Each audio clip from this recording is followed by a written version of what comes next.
That's where mine goes. For decades, nonprofits like the Salvation Army and the Red Cross have relied on donation bins like these to fuel their goodwill.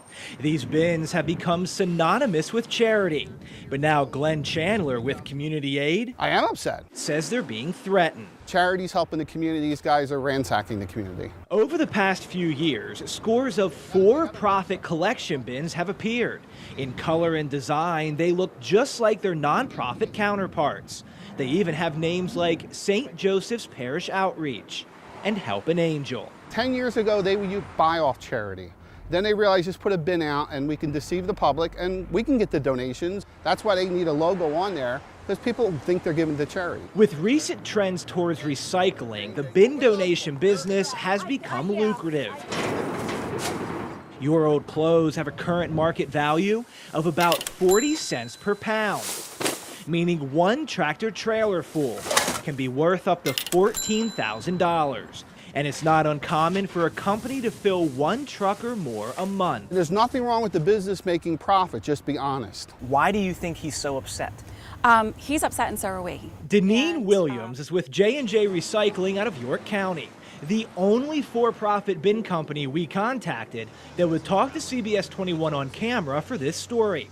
She argues for-profit bins do meet a need by offering convenience with added drop-off locations, while keeping clothes out of landfills. Even though we may seem like we're on opposite sides, we're really on the same. Williams admits some bin companies intentionally make themselves look like nonprofits to get your donations. She showed us how her bins clearly display the words for profit where it's easy to see, as opposed to other bins that don't say it at all, like this one, or where it's printed very small at the bottom. If you're going to be for profit, don't hide behind what looks like a charity and dupe people. We did think it was a goodwill. Chris Valesco felt duped. A short while ago, when Use Again asked to put a bin outside his restaurant, he said he thought it was charity.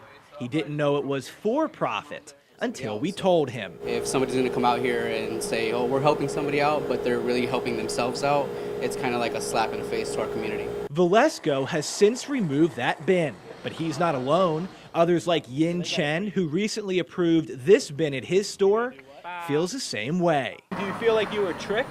Yeah, a little bit, yeah. CBS 21 called the number on the Use Again bin for comment, but our messages were not returned. It's also worth pointing out both bins were placed rent-free. It shouldn't say donate. How can you donate to a for-profit? It should say give to us so we can sell and make money. That's what it should say. He shouldn't be upset with you. I'd like to think he shouldn't be, yes. But there are some bin companies he should be upset with. Absolutely. That you're upset with. Absolutely.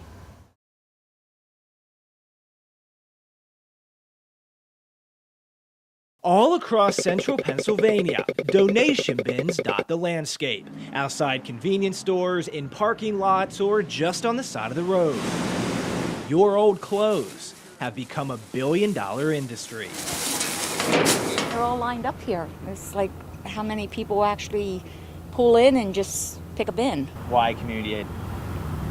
Because it's nonprofit. Everything we do is about charity.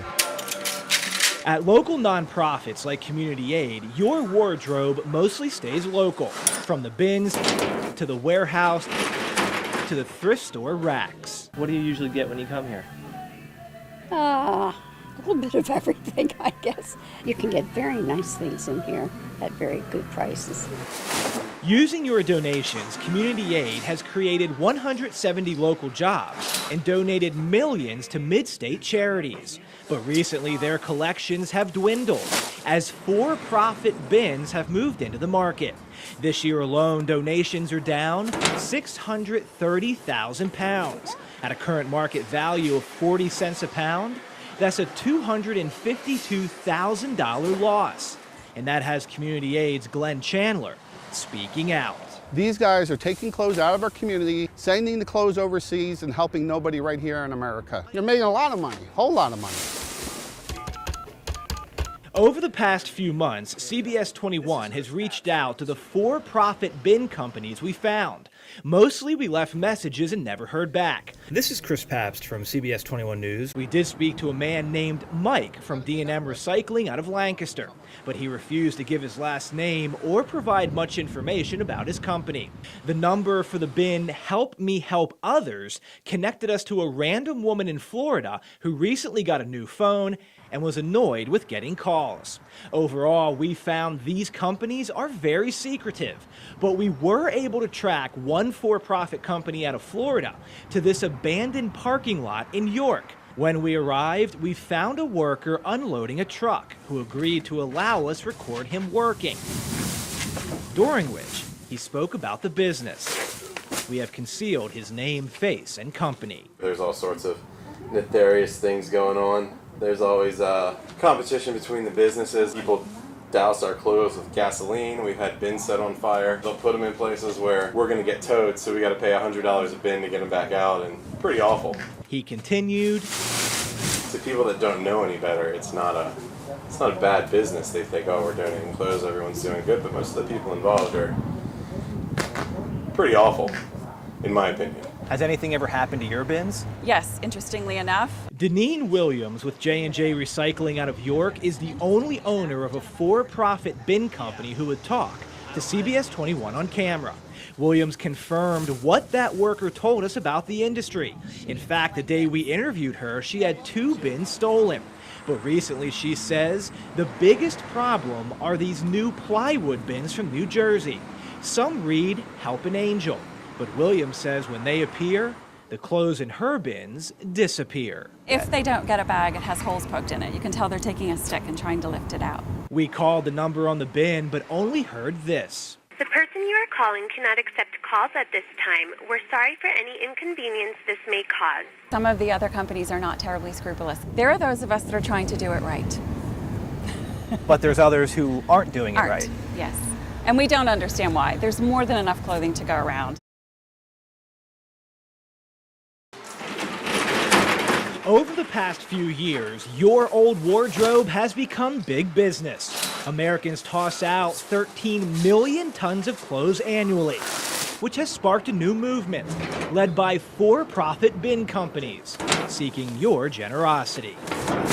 To prey on the charitable goodness of Americans, I think it's despicable. I really think it's the lowest of the low. These new bins, which have recently appeared all over the mid-state, look just like their nonprofit counterparts. They even have charitable-sounding names. But when you drop your stuff in these chutes, it may not go where you think. So it's a con. I would say that there is a con element to this. A con New Jersey Assemblyman Paul Moriarty tried to stop. In 2009, he led a bipartisan effort to regulate for-profit bins in the Garden State. Municipalities can now require them to register and pay a fee. The bin must clearly identify where your clothes go and who benefits. The phone number must also work. They're not really charities in many cases. They're just phony baloney charitable names, when in fact they're just taking your clothes and selling them and reselling them. And that's why you have people in Somalia wearing Yankees t-shirts, because your stuff is ending up there. But PA is not NJ. Here, there are no specific for-profit bin regulations, which Community Aid's Glenn Chandler calls unfair. He says local nonprofits, which have to register with the state and are tightly regulated, have seen a 40 to 50% reduction in donations as unregulated for-profits have saturated the market. I have to report to the IRS, I have to report to the state of Pennsylvania. Everything we do, we're transparent. They can do whatever they want. They're reporting to nobody. Do you think the public, to a certain degree, is being duped? They are misleading people into thinking that, they're giving something to help somebody, but they're really not. Michael Patterson is with the Bureau of Charitable Organizations, part of the Pennsylvania State Department. It's very profitable. He says existing laws can be used to stop for-profit bins from clearly deceiving the public, but that's subjective. Plus, since for-profits do not have to register, he admits the state doesn't even know what companies are here. We do what we can within the confines of our statute. CBS 21 contacted local for-profit companies to get their take on bin-specific laws. The owner of D&M Recycling out of Lancaster, who only wanted to be known as Mike, gave us this statement, quote, "I agree we should pass laws. People should clearly know what charity or what company their donations are going to. I think there are bins, especially those from out of state, that are possibly deceiving people." Deneen Williams is with J&J Recycling out of York County, another for-profit. She declined to talk on camera for this story, but said, quote, "The state already has rules to protect the public. They just need to be enforced." Every state in the nation should adopt this kind of regulation because this is really becoming a big problem. And if we don't stop it, it'll get bigger and bigger. And more, the clothing that you want to get to people that really need it will never get there.